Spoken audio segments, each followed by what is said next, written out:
قد أفلح من زكاها وقد خاب من دساها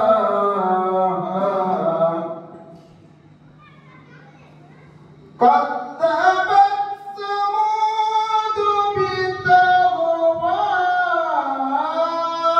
إذ انبعث أشقاها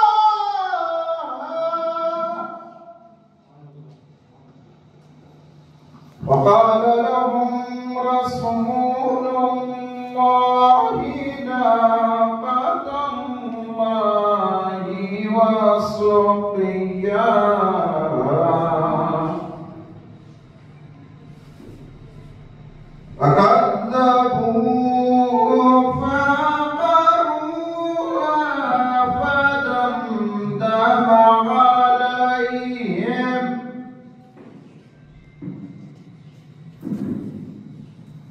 فكذبوه فعقروها فدمدم عليهم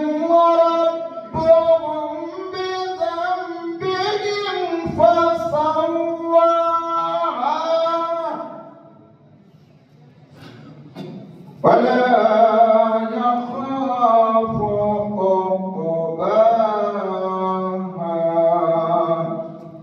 صدق الله العلي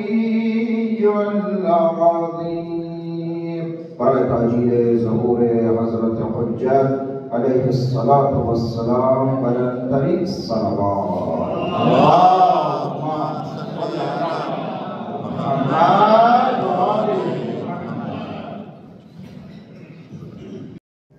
સાહેબ જે વસંતભાઈ કહ્યું તેમ 400 વર્ષ પૂર્વે આપણે હિન્દુ હતા, સનાતન ધર્મ પાળતા હતા. સતપથમાં તો આપણે પછી આવ્યા, જે શત્રુને આવ્યા. હિન્દુઓનું પુસ્તક જે વેદ અને ઉપનિષદો છે એ પૈકી એક મનુસ્મૃતિ, એમાં તો હિન્દુ શબ્દ આપણે હતા 400 વર્ષ પહેલા.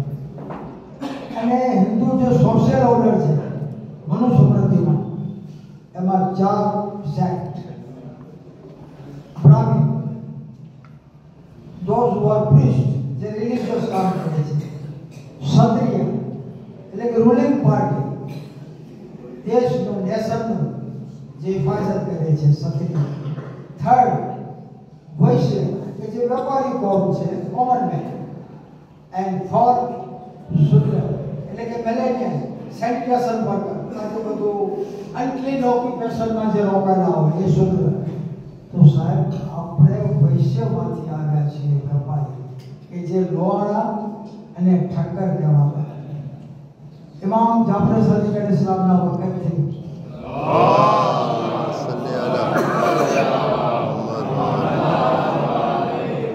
જનાબે ઇસ્માઇલને માનવાવાળાઓ નિઝારી કહેવાયા. આપણે ઇમામ મુસા કાઝિમ અલૈહિસ્સલામના ફરોશ બન્યા, મા ઇમામ સુધી. એ નિઝારી સલ્તનત ઇજિપ્ત એમણે જીતી લીધું, ઇજિપ્તને કબજે કરી અને ત્યારબાદ